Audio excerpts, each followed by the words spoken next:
18절에서 22절까지의 말씀을 한 목소리로 읽겠습니다.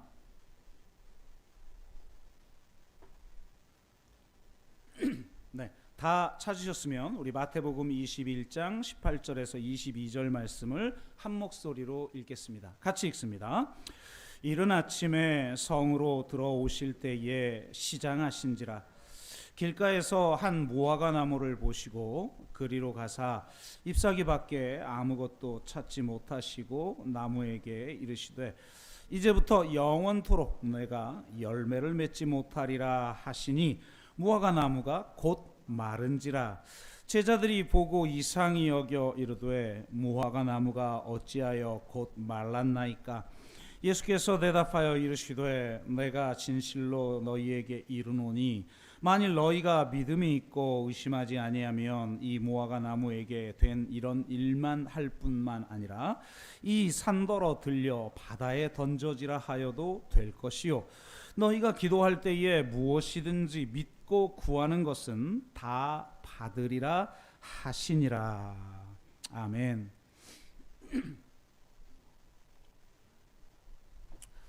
네, 우리가 함께 예수님의 마지막 일주일간의 사건과 메시지에 대해서 나누고 있는데요. 이게 참 설교 준비가 보통 부담스러운 게 아닙니다. 예전에 마태복음 강해를 하다가 예수님이 예루살렘에 입성하는 장면에서 끝낸 이유는 예수님의 마지막 일주일 기간은 그동안의 공생의 기간의 이 절정인 동시에 갈릴리 사역하고는 좀 결이 다른 태도 혹은 메시지 그리고 어떤 행위 이런 게 나타납니다. 당대 그 예루살렘의 중앙에 있는 집권 세력이죠. 네. 여러분이 그냥 예루살렘 혹은 뭐 성전 이러면 그냥 뭐 종교적인 의미로만 접근하는데 그렇지 않아요. 이 시대는 종교, 경제, 정치 이 모든 게 다 분리 불가능한 하나된 사회 시스템이란 말이에요. 성전 안에 사내들인 공회가 있잖아요. 유대 땅을 다스리는 모든 정치적 결정을 하는 공회가 성전 안에 있단 말이에요. 그러니까 이제 그런 시대에 이 예루살렘의 지배 세력들과 정면 충돌하는, 그래서 아예 죽음을 향해 달려가는 이런 행동과 메시지이기 때문에 매우 행위와 메시지가 위중하고 날카롭단 말이죠. 그러니까 우리가 이 마지막 일주일을 접한다는 건 매우 부담스러운 일인데 우리 성도님들은 일주일 동안 세상에서 살면서 참 힘들고 어려운 그런 삶을 살다가 오시고 또 이 마태복음 강해를 할 때 또 우리 어려운 성도님들이 좀 꽤 계셨어요. 그러다 보니까 이렇게 어렵고 힘든 무거운 주제를 전한다는 게 제가 마음에 도저히 허용이 되지 않아서 그때 멈추고 다른 성경을 좀 보았어요. 좀 나중에 우리 성도님들이 좀 덜 힘들어지면 그때 이 마지막 일주일을 다뤄야겠다 이랬는데요. 참 이게 인생을 살고 보니까 느끼는 건 덜 힘든 때가 없어요. 그죠? 여러분 경제도 맨날 어렵다 좋아질 때 되겠지. 이거 몇십 년 동안 한 얘기 아니에요? 언제 좋아지는 거예요? 도대체 그런 것처럼 우리 삶이라는 게 좋아지겠지 하는데 항상 새로운 문제들이 이게 좀 잠깐 좀 일이 풀리는 것 같다가 또 새로운 문제가 다가오고 이러지 않습니까? 또 우리 성도님들은 돌아가면서 아프거나 돌아가면서 힘들거나 그러잖아요.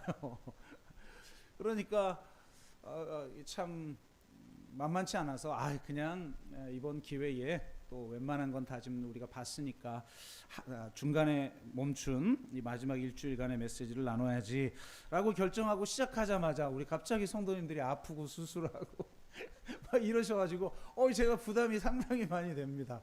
오늘도 아프셔서 못 오신 분들도 꽤 되고 수술하신 우리 강동원 집사님, 우리 이성 원사님부터 해서 제가 중보기도 올린 것처럼 많이 계시고 또 지방에 내려가신 분들도 계시고 이러셔서 설교 준비를 하는데 참 좀 굉장히 많이 부담이 솔직히 됩니다.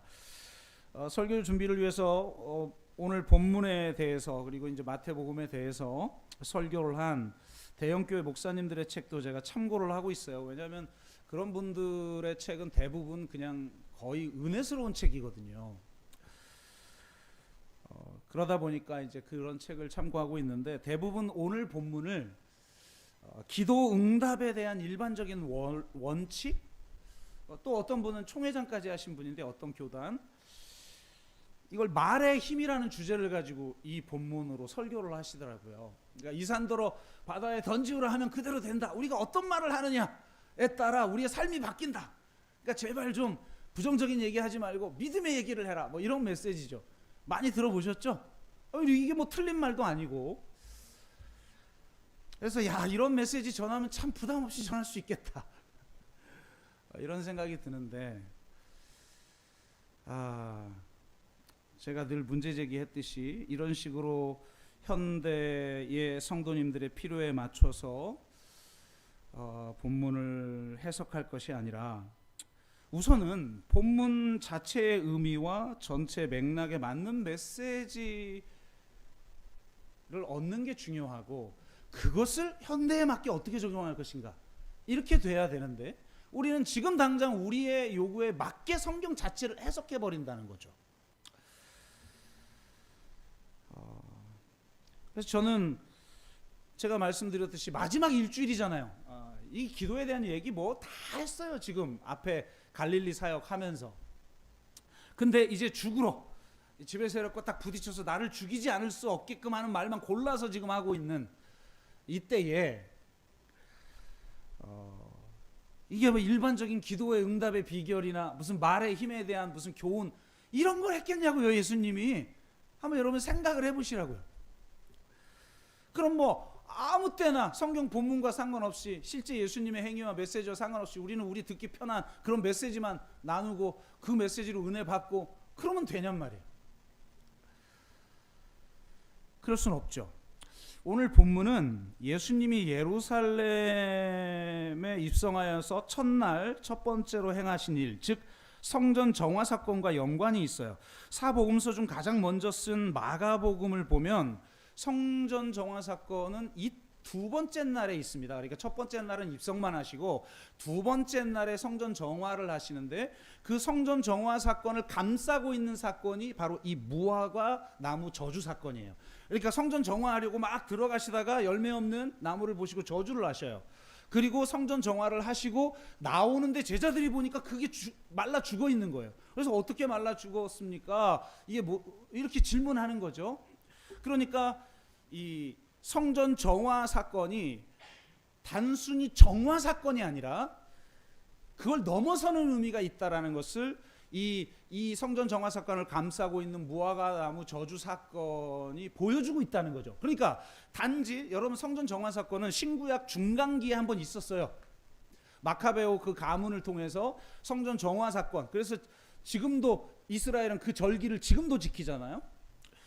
그러니까 그런 정화 사건이라고 생각하면 열광하죠. 그러니까 저기 그 이스라엘 백성들이 와 이때 마카베오 그 가문이 했던 그 성전 정화 사건, 그래서 헬라를 물리치고 새로운 왕국을 세웠던 그 일을 하시려고 예수님이 왔구나 이렇게 생각하겠죠. 근데 그 정화 사건이 아니라 아예 성전을 폐지시켜 버리는, 무화과 나무가 죽어버린 것처럼 성전도 죽게 될 것이라는 그 메시지를 주고 있다는 거예요. 마가복음은. 그런데 마태는 이걸 의도적으로 아예 따로 떼서 첫날 성전 정화를 행하신 것으로 하고, 그리고 이튿날 무화과 나무 저주 사건에 대한 메시지를 단독으로 지금 풀어가고 있어요. 이 성전 사건은 예수님이 행하신 예언자적 행동이에요. 여러분 구약 성경을 읽어보시면 예언자들이 기괴한 행동을 많이 하죠. 그걸 그 예언자적 행위, 그러니까 행위 자체가 하나님의 메시지인 어떤 행위를 하는 거예요.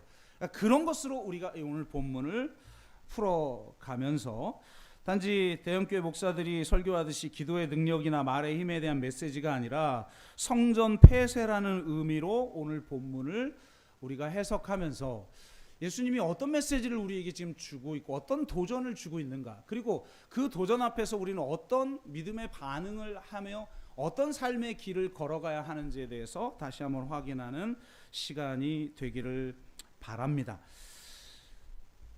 자, 무화과 나무 저주 사건의 핵심은, 이 예언자적 행동의 이 핵심 메시지는 뭐냐면 이 나무에 열매가 없었다는 사실인 거예요. 그러니까 아무 나무나 지금 뭐 말려 죽인 이게 아니라 열매가 없었다는 거예요. 19절, 길가에 한 무화과 나무를 보시고 그리로 가사 잎사귀밖에 아무것도 찾지 못하시고 나무에게 이르시되 이제부터 영원토록 내가 열매를 맺지 못하리라 하시니 무화과 나무가 곧 마른지라. 그러니까 여러분, 무화과 나무는 제가 예전에 무화과 나무 비유에 대한 설교를 하면서 설명을 드렸죠. 봄에 한 번 나오고 열매를 여러 번 맺어요. 그리고 가을에 본격적인 무화과 나무 열매를 맺습니다. 이 열매 이름도 아예 달라요. 이름이 따로따로 있어요. 근데 이 봄에 만약에 열매를 이렇게 하나 맺는, 작은 열매를 맺는데 이 열매를 맺지 못하는 나무는 가을에도 맺지를 못해요. 그러니까 봄에 딱 보고 열매 없구나, 그러면 가을에도 열매를 맺지 못하기 때문에 유대인들은 이 나무를 다 잘라버려요. 근데 그때보다도, 그 봄에 열매 맺는 때보다 더 이른 때란 말이에요. 4월 말이나 이렇게 열매를 맺기 시작하는데 지금 이게 3월 초잖아요. 그러니까 이게 때가 아닌데 지금 보셨다는 건 아마 이렇게 예수님의 예지 능력으로 열매를 맺지 못하는 나무구나라는 걸 보셨겠죠, 추측컨대. 근데 여하튼 핵심은 이 나무가 열매 맺지 못하는 나무라는 거예요. 그걸 어떻게 알았냐 이런 걸 떠나서, 그래서 이 열매 맺지 못하는 나무에 대해서 저주를 하게 되고 무화과 나무가 곧 말라 죽게 되는 것입니다. 여러분, 열매 맺지 못하는 무화과 나무는 도대체 어떻게 되는가? 이렇게 찍혀서 버려지게 되고, 그러면 말라버리게 되고, 그 말라버린 가지를 불에 태우게 되는 겁니다. 그래서 예수님은 이미 산상수훈에서 이 얘기를 하셨어요. 마태복음 7장 16절에서 19절. 그들의 열매로 그들을 알지니. 여러분, 하나님이 우리의 믿음을, 행위가 아니라, 행위라는 건 내가 주인이 되어 내 힘으로 어떤 구원의 조건을 충족시키려는 의도, 자기의 이 상태를 말하는 거고, 그게 아닌 믿음으로만 우리가 구원을 얻는 줄로 믿습니다. 그런데 참된 믿음은 그 믿음의 핵심 안에 행위가 있단 말이에요. 그래서 행위의 핵심에 믿음이 있고 믿음의 핵심에 행함이 있는 거예요. 이건 분리가 불가능해요. 분리될 수가 없어요. 그래서 예수님은, 근데 여러분이 믿음이 있는지 없는지 어떻게 알겠어요? 그러면 다 입으로는 예수님 구주로 고백을 지금 하는데, 그런데 그게 진짜 고백인지 아닌지를 어떻게 알아요? 알 수가 없죠. 알 수 있는 방법은 단 하나밖에 없어요. 열매가 있느냐. 왜? 진짜 믿음은 열매가 있으니까. 그래서 열매로 그들을 알지니 가시나무에서 포도를 또는 엉겅퀴에서 무화과를 따겠느냐. 이와 같이 좋은 나무마다 아름다운 열매를 맺고 못된 나무가 나쁜 열매를 맺나니 좋은 나무가 나쁜 열매를 맺을 수 없고 못된 나무가 아름다운 열매를 맺을 수 없느니라. 그러니까 예수님이 우리를 위해서 죽으시고 그 주님을 우리가 진짜 나의 구주로 주로 받아들이게 된다는 것. 그래서 그리스도와 함께 죽고 그리스도와 함께 살아 그분과 일치된 예수의 생명을 누리는 삶을 산다는 건 내가 나쁜 나무에서 좋은 나무로 바뀌는 거예요. 거듭남 혹은 새 피조물이 됨, 이렇게 성경은 여러 가지로 표현을 하고 있죠. 아름다운 열매를 맺지 아니하는 나무마다, 그건 못된 나무니까, 나무마다 찍혀 불에 던져지느니라, 이렇게 말을 하고 있습니다. 이 불에 던져진다는 의미는 제사의 맥락에서 이해할 수가 있어요. 레위기 16장에 의하면 번제단의 불은 절대로 꺼트리면 안 되죠. 이 번제단의 불을 24시간 꺼트리지 않기 위해서 어떻게 하느냐면, 밤이 되면 그 불씨를 숯으로 남겨놔요. 그리고 나서 아침이 되면 그 숯불에 불씨가 남아있을 거 아닙니까? 거기에다가 나뭇가지를 던져서 그걸 불쏘시개로 삼아 다시 번제단의 불을 키우고 거기에 이제 제사를 드리게 되는 거예요. 그래서 24시간 번제단의 불은 절대로 끄면 안 된다고 레위기 6장에 나와 있어요.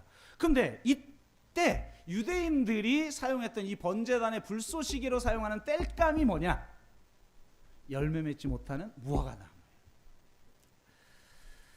그러니까 유대인들은 열매 맺지 못하는 무화과나무를 가차없이 잘라버려요. 왜냐하면 무화과나무는 물을 많이 소비하는 나무이기 때문에 척박한 유대 땅에 사는 유대인들은 무화과나무가 열매를 맺지 못하면서 다른 나무들이 빨아들일 물까지 소비하게 놔둘 수 없기 때문에 과감하게 잘라버렸다는 거예요. 그렇게 잘린 무화과나무는 불에 던져져서 제사의 땔감으로 사용이 되는 것입니다. 그러니까 지금 어차피 불에 던져질 열매 없는 무화과나무를 예수님이 지금 예언적 행위에 사용하고 있는 거죠. 중요한 건 이 행위가 주는 엄청난 메시지. 열매가 없는 이스라엘 백성을 상징하는 동시에 이 열매는 성전을 상징한다. 그래서 성전 정화 사건이 단순히 성전 정화로 끝나는 게 아니라 내가 이 성전을 폐지시킨다.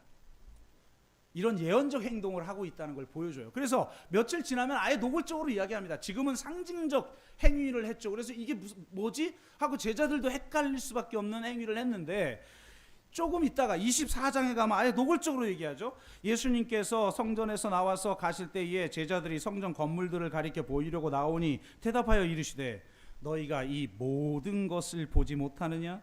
내가 진실로 너희에게 이르노니 돌 하나도 돌 위에 남지 않고 다 무너뜨려지리라. 여러분 이 얘기를 유대시대 때 했다고 생각했어요. 2000년 전에.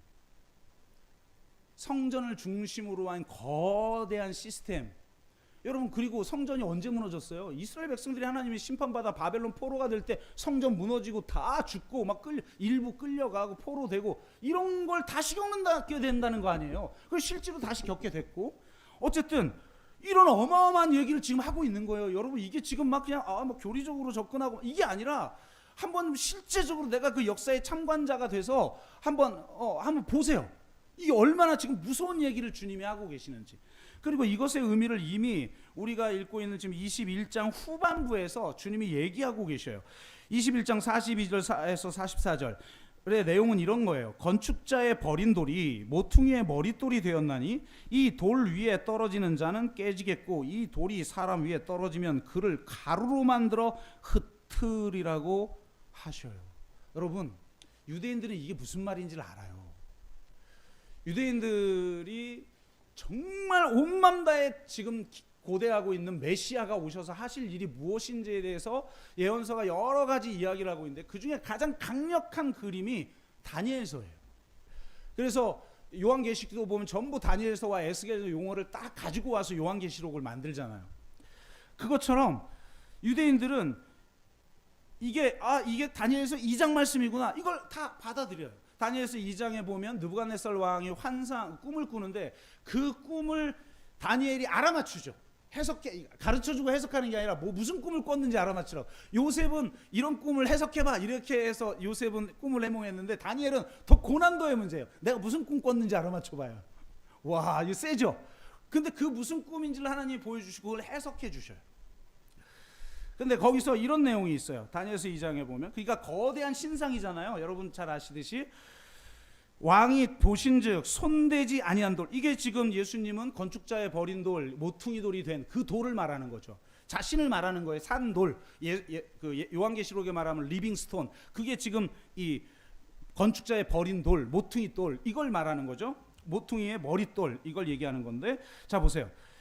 손대지 아니한 돌이 나와서 신상의 쇠와 진흙의 발을 쳐서 부서뜨림에 그 때에 쇠와 진흙과 녹과 은과 금이 다 부서져 여름 타작마당에 겨같이 흩어져 버리는 거예요. 겨같이 되어 바람에 불려간 곳이 없이 되고 우상을 친 돌은 태산을 이루어 온 세계에 가득하였나이다. 이것이 앞으로 있을 일입니다. 유대인들은 메시아가 와서 이 일을 행하기를 원하셔요. 이 거대한 신상이 뭐예요? 다니엘서를 읽어보면 역사상 있었던 거대한 4개의 제국 그걸 의미하는 거잖아요. 그 마지막 제국이 로마고 그 로마를 깨트릴 손대지 아니한 돌이 메시아다 이렇게 기대하고 있는데 예수님이 뜬금없이 건축자의 버린 돌 얘기를 하면서 무섭게도 이스라엘을 핍박하는 거대한 네 개의 제국을 물론 그것도 깨트리시죠. 네 개의 대제국을 깨트린 것으로 이 말씀을 해석하는 게 아니라 놀랍게 성전을 그러니까 이 뜨인 돌이 손대지 아니한 돌이 거대한 제국만 무너뜨리는 게 아니라 왜? 거대한 제국은 우상이거든요. 근데 이 성전을 깨트리는 일을 하실 거라고 지금 예언하는 거예요. 이건 무서운 거죠. 왜? 유대인들이 전체가 이해한 그 그림을 성전에 적용해 버린 거예요. 성전이 우상이라는 거예요. 와, 이건 지금 우리 시대에 예수님이 딱 오면 뭐라는 거예요? 이 예배당이 우상이다. 이 예배 시스템, 한국교회 전체 교회 시스템, 이게 우상이다. 이렇게 지금 말하는 거예요. 그럼 기분 나쁘죠? 죽이겠죠? 이게 바로 까라마조프 형제에 나오는 그 대신문관의 비유 아니에요. 우리 당신 없이도 잘하고 있는데 예수님이 갑자기 나타나서 진짜 복음을 막 전해. 그러니까 당신 없이도 잘 사니까 상관하지 말라고 예수님을 떠나보내요. 종교 지도자들이.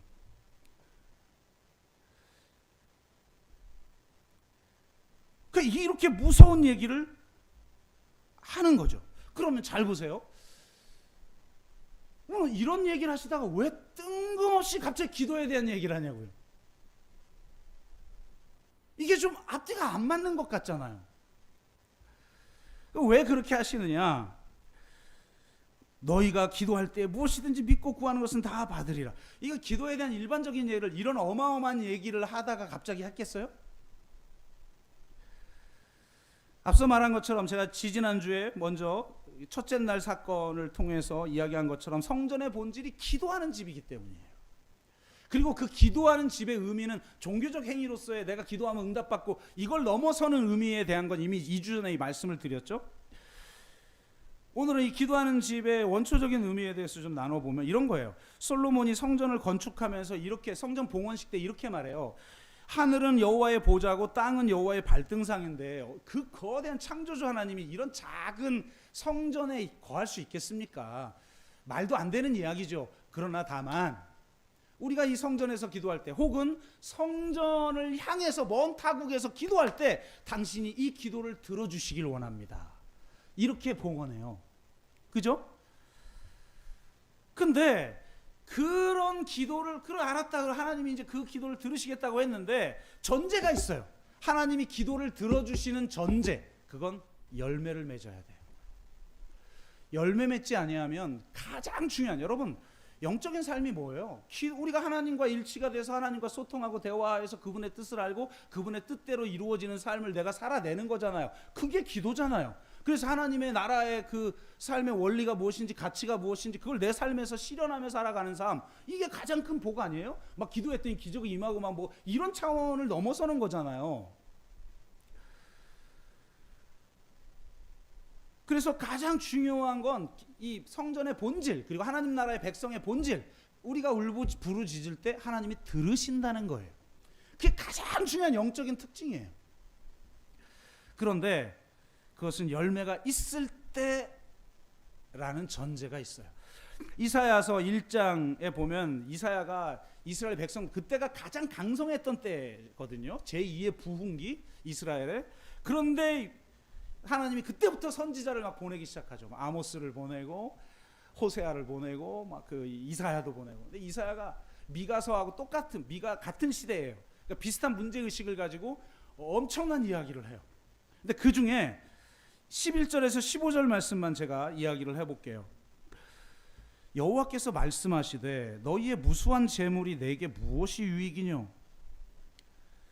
나는 수량의 번제와 살찐 짐승의 기름에 배불렀고, 우리 요즘은 제사를 안 지내니까 뭐라 그래야 되지? 11조와 아름다운 찬양과 또 뭐라 이러면 다음 주부터 안 하는 거 아니에요? 또 뭐 해야 되고 교회 봉사와 뭐 이런 거에 내가 이미 배불렀고 이런 거예요. 나는 숫송아지나 어린 양이나 숫염소의 피를 갑자기 염려가 돼서 하는데 하는 사람에게 문제 제기를 하고 있는데 하지도 않으면서 그러지 마요. 이거 그렇게 받아들이지 마요. 잘 보세요. 숫염소의 피를 기뻐하지 아니하노라. 너희가 내 앞에 보이러 오니 이것을 누가 너희에게 요구하였느냐. 하나님이 율법에 하라고 해서 하고 있는데 누가 너희에게 요구했냐? 그건 오직 열매가 있을 때나 그 말씀을 지켰을 때 내가 받는 제사지, 그러지도 않으면서 드리는 제사에 대해서 누가 너희에게 요구했냐 도대체. 내 마당만 밟을 뿐이라 헛된 재물을 다시 가져오지 말라. 분향은 내가 가증히 여기는 바요, 월삭과 안식일과 대회로 모이는 것도 그러하니 성회와 아울러 악을 행하는 것을 내가 견디지 못하겠노라. 자 보세요. 내 마음이 너희의 월삭과 정한 절기를 싫어하나니 그것이 내게 무거운 짐이라 내가 지기에 곧 곤비하였느니라. 자 보세요. 이렇게 됐다는 거예요. 그래서 나타난 현상. 내가 너희 손을 펼 때에 너희가 손을 펼 때에 내가 내 눈을 너희에게서 가리우고 너희가 많이 기도할지라도 내가 듣지 아니하리니 이는 너희의 손에 피가 가득함이라. 아멘. 그러니까 온전한 성전으로서 이스라엘이 살아내지 못할 때 물리적 성전에서 드리는 모든 제사를 하나님이 받지 않는다는 거예요. 그리고 그 받지 않음으로 나타나는 가장 중요한 현상이 뭐냐? 솔로몬을 통해서 원래 성전의 역할, 기도를 하나님이 듣지 않는다는 거예요. 그러니까 너희가 믿음으로 기도하는 그대로 되는 역사라는 건 이스라엘 백성과는 완전 다른 성전에서 드려지는 기도인 거죠. 그래서 이사야는 이렇게 말해요. 내가 기도를 듣지 아니할 거야. 너희 손에 피가 가득하니까. 그러니까 너희는 이렇게 해 하면서 바로 뒤에 이렇게 얘기하죠. 너희는 스스로 씻으며 스스로 깨끗하게 하여 내 목전에서 너희 악한 행실을 버리며 행악을 그치고 선행을 배우며 정의를 구하며 학대받는 자를 도와주며 고아를 위하여 신원하며 과부를 위하여 변호하라 하셨느니라. 아멘. 이렇게 하지 않고 너희들 제사 드리는 거 내가 받지 않는다라는 거예요. 무서운 이야기예요, 여러분. 그래서 이걸 지금 다시 주님이 얘기하고 있는 거예요. 왜 기도에 대한 이야기를 하시는가? 기도의 내용을 보면 그 의미가 더 명확해져요. 예수님이 기도하면서 어떤 기도에 대한 이야기예요? 이 무화과 나무에게 된 이런 일만 할 뿐만 아니라 이 산더러 들려 바다에 던져지라 하여도 될 것이리요. 아니 도대체 이게 무슨 말이죠? 산을 들어 바다에 던지라 하면 그대로 된다는 게 무슨 말일까요? 이것은 스가랴서 4장 6절에서 10절 말씀을 통해 드러나게 되는데 여러 군데가 있지만 그 중에 가장 명확한 것은 스가랴 4장 6절에 10절인데요. 이렇게 말합니다. 그가 내게 대답하여 이르되 여호와께서 스룹바벨에게 하신 말씀이 이러하니라. 만군의 여호와께서 말씀하시되 이는 힘으로 되지 아니하며 능력으로 되지 아니하고 오직 나의 영으로 되느니라. 큰 산아, 내가 무엇이냐? 내가 스룹바벨 앞에서 평지가 되리라. 그러니까 큰 산도 스룹바벨 앞에서 이게 사라져버리고 평지가 돼버린다는 거예요.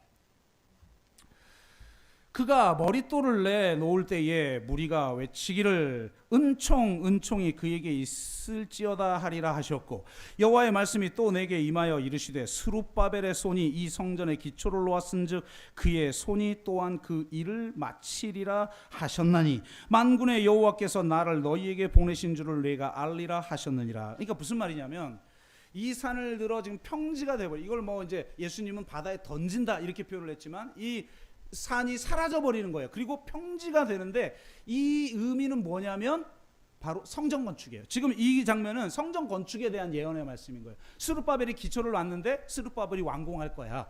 이건 사람의 힘으로 능으로 되는 게 아니야. 진정한 성전은 오직 하나님의 영으로 되는 것입니다. 아멘.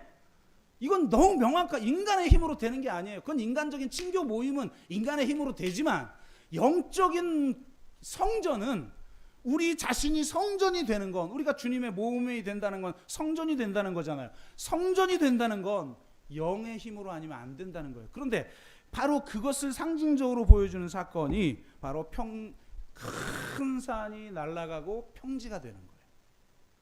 그러니까 예수님이 하신 이 말씀은 지금 성전 건축에 대한 이야기란 말이에요. 여기에 정말 무서운 의미가 숨어 있죠. 여러분, 예수님이 그냥 일반적인 지금 기도에 원래 진짜 믿으면 산도 막 바다에 던지라고 그러면 던져져. 그래서 평지가 돼. 막 이런 지금 기도의 능력 이런 걸 얘기하는 게 아니잖아요. 그럼 보세요. 예수님은 지금 우리가 이 성경을 읽을 땐 우리가 그 성경 안으로 들어가야 돼요. 막 잔머리 가지고 내 이성적인 거 가지고 막 판단하고, 하나님 그건 경험 안 한 사람들의 하는 행동이에요. 하나님을 진짜 만나본 사람, 살아있는 하나님을 만나본 사람은 성경을 그렇게 읽지 않아요. 그 성경 안으로 들어가요. 그래서 역사의 현장 안으로 딱 들어가는 거예요. 여러분, 들어가면 이 첨예한 행동 속에서 예수님이 지금 어떤 말씀을 하시는지 제자가 돼서 한번 예수님을 보라고요. 예수님이 지금 이 말씀을 어디서 하고 계셔요? 성전에서 하고 계시죠?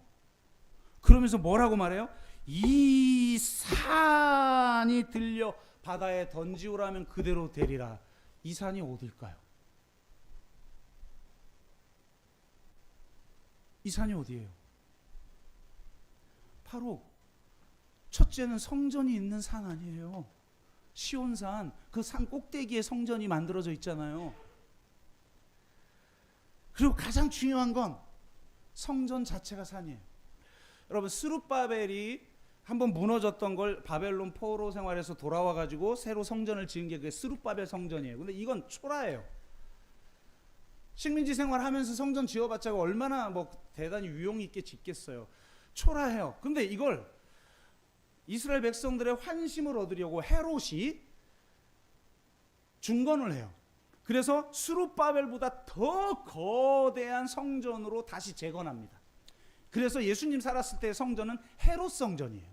근데 이 헤롯 성전이 고대 시대에는 얼마나 거대한지, 여러분 지금 예루살렘의 그 성지순례 가보시면 통곡의 벽이 있죠. 그 통곡의 벽 한쪽 벽, 그 한쪽 서쪽 끝에 있는 벽이란 말이죠. 그 벽만 봐도 이게 얼마나 위용이, 그대 2000년 전에 그런 건물. 그래서 사람들은 그 성전을 향해서 뭐라고 말을 했느냐?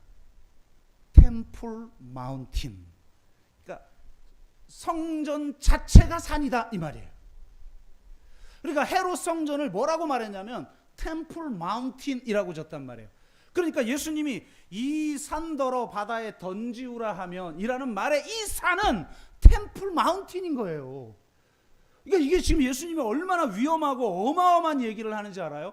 유대시대, 구약시대 전체를 통해서 핵심에 있었던 이 성전, 물리적 의미에서 사람의 손으로 지은 성전, 이걸 바다에 던져버리라고 너희들이 기도하면 그대로 될 거야. 와, 진짜 믿음은 열매를 맺는 믿음이에요. 우리가 예수를 믿는다라는 건 예수 행위가 아니라 예수를 믿으면 그 믿음으로 나는 천국 딛겠다, 이런 의미가 아니에요. 내가 진짜 이 구약사 이스라엘 사람하고 똑같잖아요, 여러분. 우리는 그래서 우리의 인간의 힘으로 오르는 하나님이 원하시는 그 성전, 진짜 기도하는 집으로서의 성전, 열매를 맺는 무화과 나무 같은 그런 존재로 우리가 살아갈 수 없어요. 그래서 우리를 완전히 바꾸시기를 원하시는 거예요. 새로운 존재가 되기를 원하시는 거예요. 그래서 나를 위해서 죽으신 자기의 생명까지, 하나님이, 여러분, 우리 성자 하나님과 성부 하나님은 동일 본질이시니까 하나님이시잖아요. 하나님 자신이, 말씀이 육신이 되어 이 땅에 오셔서 자기의 생명을 십자가에 내어주시기까지 하신 그 어마어마한 사랑에 완전히 우리가 하나가 돼서 그분과 함께 죽고 그분과 함께 살아 우리가 새로운 존재가 되는 거예요. 좋은 나무가 되어서 좋은 열매를 맺게끔 하시려고 주님이 자기 생명을 내어주신 거죠. 아멘. 그러니 우리가 진짜 제자로, 진짜로 열매 맺는 나무로, 진짜 기도하는 성전으로, 그 기도는 내 요구하는 걸 다 응답받는 이런 게 아니라 그분의 말씀이 거하면 그분의 뜻 안에서 그분의 뜻을 이루기 위한 기도인 거죠. 그건 되는 겁니다. 그거는 왜? 하나님이 살아계셔서 들으시니까. 그래서 우리가 진정한 성전으로 열매 맺는 삶을 살기 위해서는 예수 안에 거해야 합니다. 아멘? 여러분, 예수 안에 거하고 계십니까? 정말요? 요한복음 15장 4절에서 8절 말씀을 보면 예수님의 마지막 담화죠. 요한복음에 나타나는 내 안에 거하라. 나도 너희 안에 거하리라. 가지가 포도나무에 붙어 있지 아니하면 스스로 열매를 맺을 수 없음 같이 너희도 내 안에 있지 아니하면 그러하리라. 그러니까 우리가 주님 안에 거하지 않으면 진정한 열매, 하나님이 원하시는 그 열매, 진정한 성전으로서의 그 열매, 기도하는 집으로서 열매 맺는 무화과 나무로서 그 열매를 맺지 못하게 된다는 거예요. 나는 포도나무요 너희는 가지라. 그가 내 안에 내가 그 안에 거하면 사람이 열매를 많이 맺나니 나를 떠나서는 너희가 아무것도 할 수 없음이라. 사람이 내 안에 거하지 아니하면 가지처럼 밖에 버려져 마르나니. 그러니까 잘라져 버리는 거예요. 그럼 버려지는 것이고 그럼 말라 버리는 거예요. 그러면 불쏘시게 되는 거죠. 내 안에 거하지 아니하면 가지처럼 밖에 버려져 마르나니 사람들이 그것을 모아다가 불에 던져 사르느니라. 너희가 내 안에 거하고 내 말이 너희 안에 거하면, 그러니까 주님이 내 안에 내가 주님 안에 거하면 가장 중요한 현상, 주님의 말씀이 내 안에 거해버리는 거예요. 아멘? 이건 정말 중요한 거죠. 그 말이 거하면, 여러분 이게 왜 중요하냐면 그 말이 거하면 제자가 되는 거예요. 여러분 요한복음에 또 이런 구절이 있죠. 내 말이 너희 안에 거하면 내 제자가 되고 진리를 알지니 진리가 너희를 자유케 하리라. 아멘? 진리가 우리를 자유케 한다는 거예요. 그런데 여러분 그 전에 전제가 있죠. 내 말이 거하면 제자가 되고, 제자가 돼야 진리를 알고 진리를 알아야 자유하는 거예요. 제자가 되지도 않았는데 진리를 안다? 그건 공식을 받아 내 뇌로 이해한 거죠. 그냥 인공지능도 고백한다고요. 그런 건. 인공지능 얘기하니까 요즘 난리던데 인공지능. 우리 더불어서 제가 지금 들어오기 전에 검색해봤어요. 저기 인공지능한테 더불어서 동산교회는 했더니 거기 뭐라고 써있는지 알아요? 마을과 함께는 교회이며 하나님 나라의 가치를 실천하는 교회입니다. 와, 인공지능 진짜 여러분도 대답을 못하는 대답을 한다니까? 우리 교회 요약해보라 그러면 여러분 한 문단으로 할 수 있어요? 한 문단으로 이렇게 돼 있어요. 쫙. 와, 나보고 지금 당장 요약하라는 것보다 더 요약을 잘해. 인공지능도 이 믿음의 고백한다니까요, 여러분. 그럼 인공지능이 구원받나? 내 제자가 되는 거예요. 예전에 우리 교회에 신학생이 다닌 적이 있어요. 그 신학생이 갑자기 안 보여요. 그래서 제가 전화를 했어요. 왜 갑자기 안 나오느냐? 목사님 설교 듣고 도저히 저는 교회를 나올 수 없습니다. 무슨 설교를 들었는데 그러냐? 내가 뭐 실수했나 또 그러고. 목사님이 이렇게 설교했잖아요. 제자가 되지 않는 한 진리를 알 수 없다. 말이 거하면 내 제자가 되고 진리를 알지 진리를, 우리는 진리를 알지 진리를 잘 이렇게 우리 진리를 이미 알죠. 여러분 아까 인공지능이 알듯이 다 알잖아요. 그러니까 난 진정한 자유를 얻었어. 할렐루야. 행함이 아니라 믿음으로 나는 이제 하나님 자녀가 됐대. 물론 맞죠. 근데 그 전에 말이 거하면 제자가 되리라. 제자가 돼야 진짜 진리를 아는 거예요. 주님을 따르는 제자가 되지도 않으면서 내가 공식적으로 기독교 교리를 인정했다? 그게 믿음일까요? 그건 인공지능도 대답한다니까. 그러니까 제가 제자가 되지 않는 한, 자기를 부인하고 자기 십자가를 지고 세상이 넓은 길로 갈 때 오직 좁은 길로 가려는 사람이 아닌 한 제자가 아니고, 그 제자가 되지 않는 한 진리 절대 알 수 없다. 그냥 공식을 아는 거지. 그거는 살아있는 진리, 내 삶을 바꾸는 진리.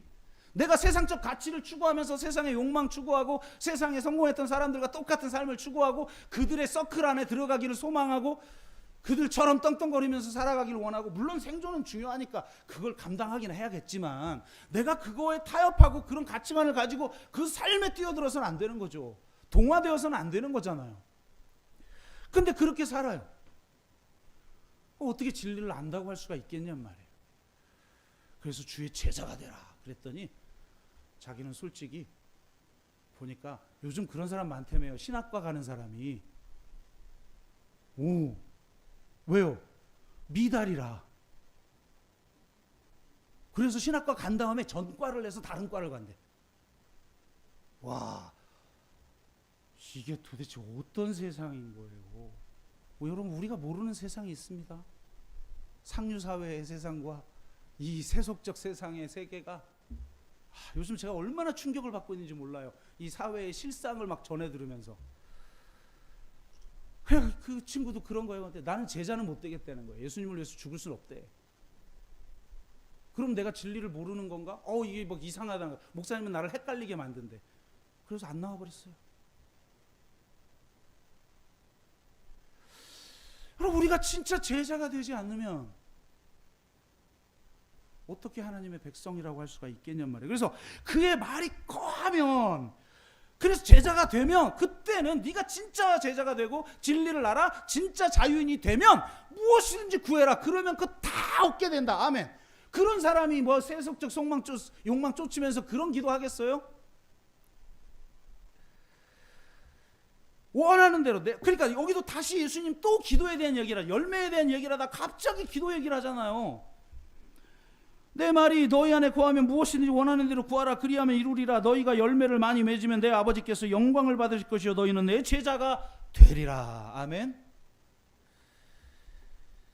이 제자들은 계명을 지키는 거예요. 10절, 내가 아버지의 계명을 지켜 그의 사랑 안에 거하는 것 같이 너희도 내 계명을 지키면 내 사랑 안에 거하리라. 12절, 그럼 이 계명이 뭐예요? 내 계명은 곧 내가 너희를 사랑한 것 같이 너희도 서로 사랑하라 하는 이것이니라. 아멘. 구약의 그 수많은 예언자들이 했던 그 내용 전체를 쫙 짜서 엑기스, 사랑이, 진짜 예수님의 사랑을 하면 공평과 정의를 위해서 살고 평화와 생명을 위해서 살고 이 세상 모든 사람들이 넓은 길로 갈 때 우리는 좁은 길로 가는 거예요. 그래서 저는 왜 예수님 믿는지 여러분 모르겠어요. 예수 안 믿어야 평안하게 살 수 있는데, 양심의 가책 없이 마음껏 세상적으로 살 수 있는데, 뭐하러 세상 모든 사람들이 가는 길이 아닌 좁은 길로 가라고 하는 예수님을 믿냐 이 말이에요. 저게 안타까워요. 근데 놀랍게 너무 무거울 것 같은데 막상 그분의 십자가 져 보니 내 멍에는 쉽고 가볍다. 왜? 그게 자유를 주거든요. 와, 진짜 삶, 와, 진짜 가치, 영원한 가치, 영원한 생명을 내가 누린 거예요.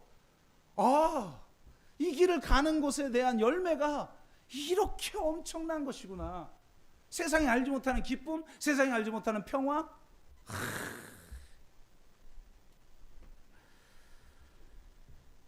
결론을 맺습니다. 주님은 우리가 열매 맺는 나무가 되길 원하시고 구하는 대로 이루어지는 성전이 되게 하시려고 우리를 위해서 죽으셨어요.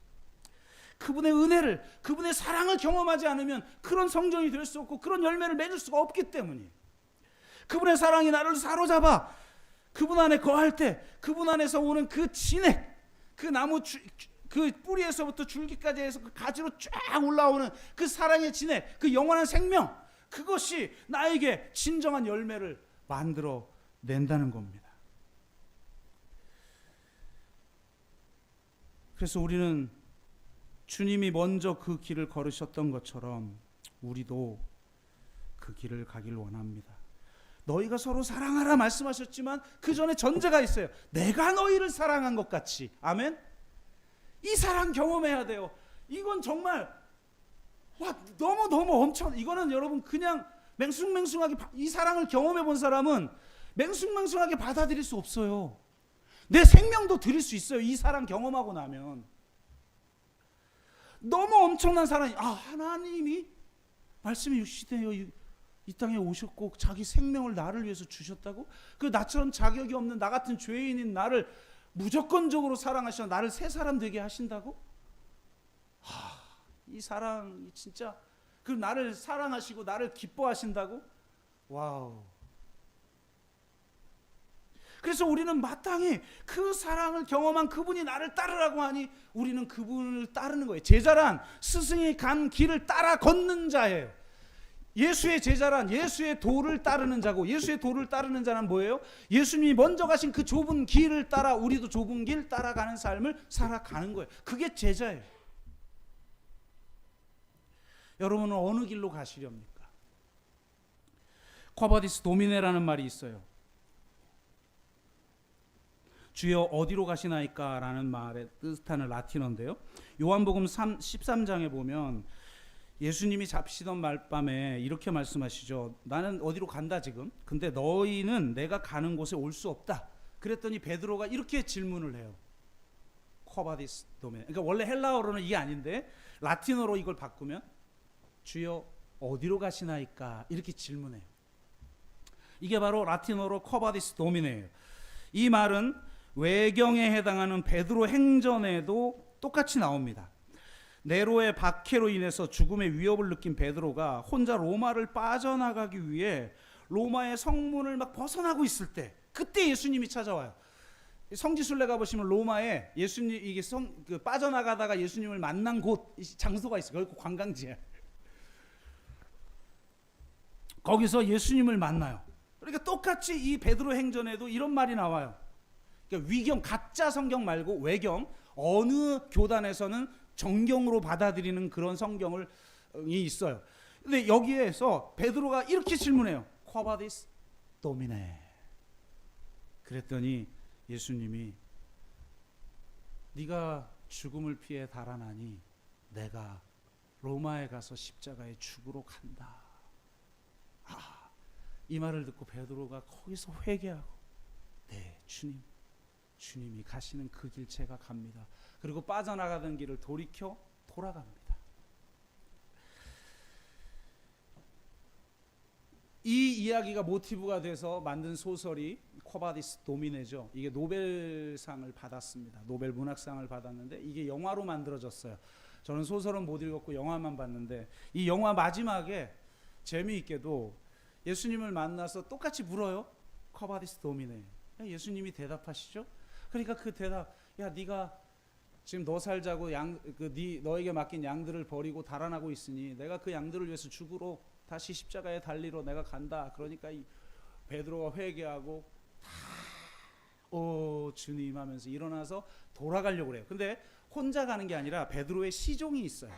베드로의 시종이, 그 누굴까요? 마가인가? 어쨌든 그 베드로의 시종이 있는데, 베드로가 샥 돌아가려니까 시종이 뭐라고 그러는지 알아요? 쿼바디스 도미네. 그러니까 그 시대에는 자기 상관이나 주인에게 쿼바디스 주라고 그랬죠. 도미네라고 그랬잖아요. 그러니까 쿼바디스 도미네, 주여 어디로 가십니까? 그렇게 물어요. 그랬더니 베드로가 이렇게 대답하죠. 죽으러 간다. 주님이 가신 그 길 내가 간다. 여러분, 우리가 주님께 여쭈었죠. 지금 이 마지막 일주일의 기간, 예수님 도대체 당신은 어디로 가요? 지금 죽음을 향해서 달려가고 있다. 그런 주님, 우리를 위해서, 이 세상을 바꾸기 위해서, 우리에게 새로운 생명을 주시기 위해서 십자가에 달려 죽으신 예수 그리스도를 향해 이전에 쿼바디스 도미네 우리가 물었다면, 이제 베드로가 질문당하는 존재가 됐듯이 세상 사람들이 우리에게 묻겠죠. 쿼바디스 도미네, 당신은 어디로 갑니까? 라고 할 때, 네, 예수님이 가신 그 길 갑니다 라고 대답하고 계십니까? 죽으러 저 남들이 가지 않는 그 좁은 길로 들어가고 계십니까? 아니면 살아보자고 로마를 빠져나가는 그 길로, 세상 모든 사람들이 가는 그 넓은 길로 가고 계십니까? 아무쪼록 주님의 제자가 된다는 건 주님이 가신 그 길을 따라가는 사람들인 것입니다. 이런 삶을 살게 하시려고 하나님의 아들 우리 주 예수 그리스도께서 십자가에서 우리를 위해, 이 세상을 위해 죽으셨습니다. 그 십자가의 그 사랑에 사로잡혀 주님 안에 거함으로 진정한 열매를 맺는 그런 나무, 진정으로 기도하는 성전이 되어 살아가는 저와 여러분 되셔서 진정으로 그분의 계명을 따르고 온전히 사랑하기를 주의 이름으로 축복합니다.